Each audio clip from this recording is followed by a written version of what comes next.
So this blanket everyone should have an electric car is stupid.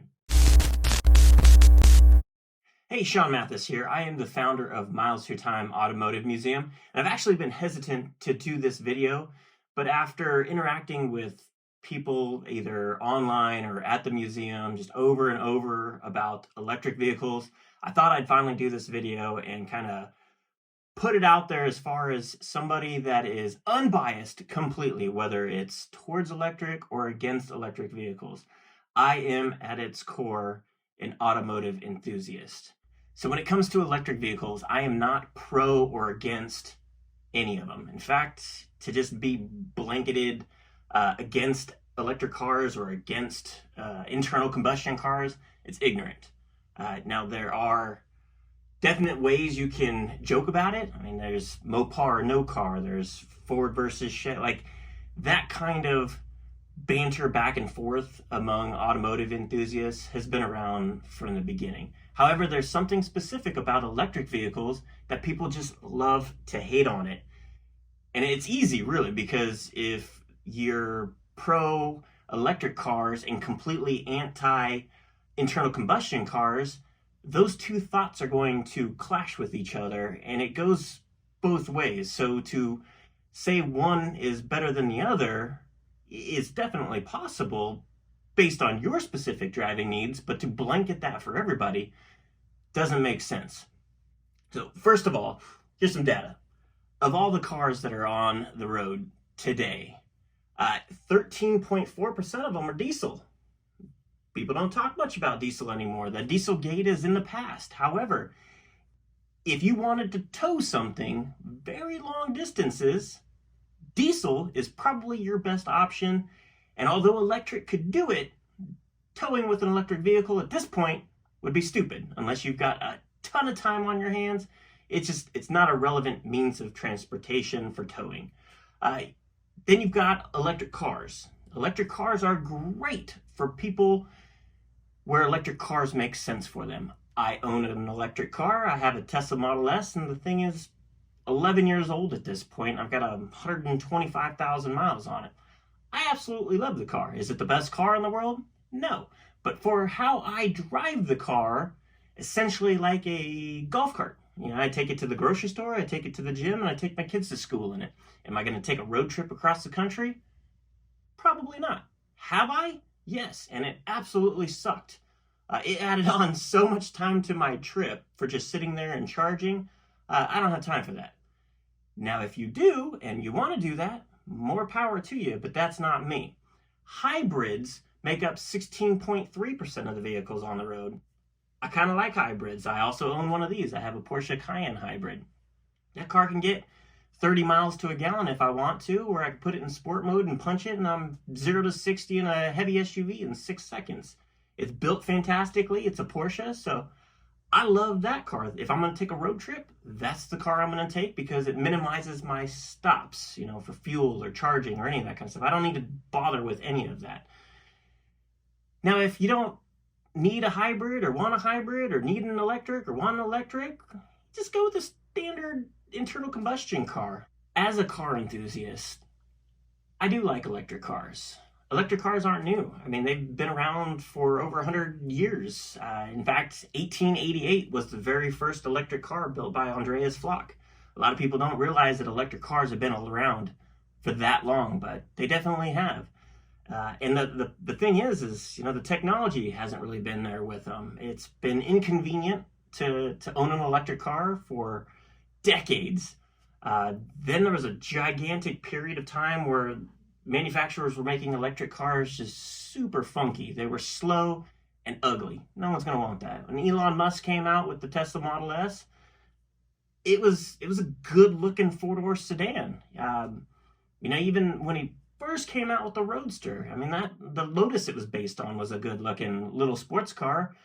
So you make it decent looking and you put the performance with it, it all of a sudden is a bit more appealing. And then you start building in that infrastructure where it's more convenient to get the charge, and then it's, you know, quicker to get the charge. And, you know, ultimately it still comes down to, does that fit your driving situation? If you're driving daily farther than what the range on the car is, that particular electric car doesn't make any sense, in my opinion. Now, if you have an electric car and you're well below the means of the range on a daily basis, and you're able to charge at home, like, an electric car starts to make sense.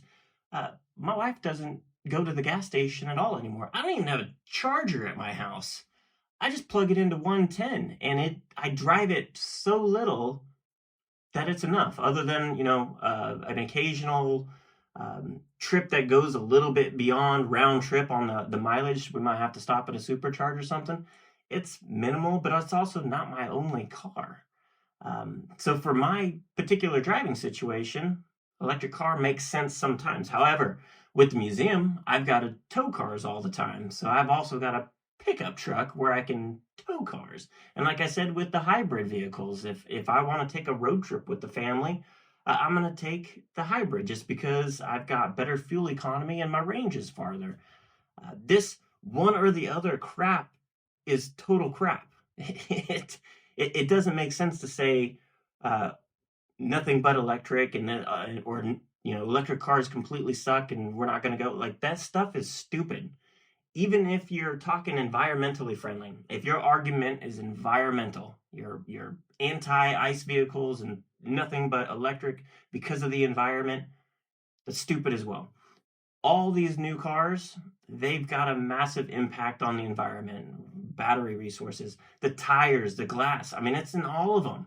If environmental was your biggest concern, stop buying new cars, especially every 1, 2, 3 years. Just keep the car on the road. If it's environmental you're concerned about, stop buying new cars and keep the old ones on the road. That is the most environmentally friendly thing that you could possibly do. Just keep the old ones going, stop buying the new ones. If you keep the cars on the road, there's less waste. I mean, there are less landfills full of all this crap. If environmental is your argument, it's not a good argument if you keep buying brand new vehicles. They're all going to have environmental impacts. Yes, once you purchase the car, once the car is manufactured, then you can start arguing about the emissions and all that kind of stuff as you're driving it. But then you go down a rabbit hole of where is that electricity coming from to begin with. So again, it's easier to just wipe the slate clean. Environmental argument is out the window. And if it's environmental that is your concern, stop buying new vehicles and keep the old one on the road. That is your most environmentally friendly thing that you can do. And I really believe that electric cars aren't for everyone. If you live in an apartment complex and charging isn't available for you easily, then electric car might not make sense. If your commute is farther than the range, it might not make sense. If you're in rural areas, it doesn't make sense. So this blanket, everyone should have an electric car, is stupid. It shouldn't be an argument.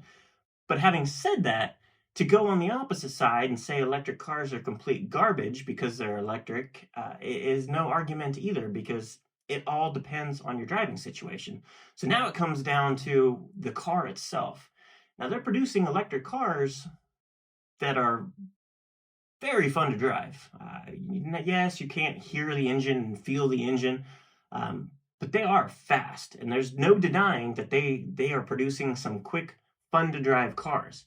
Now, having said that, I do not compare an electric car to a gas-powered car. I'm not going to compare a Tesla Plaid to a Porsche GT3 or a Lamborghini or anything like that.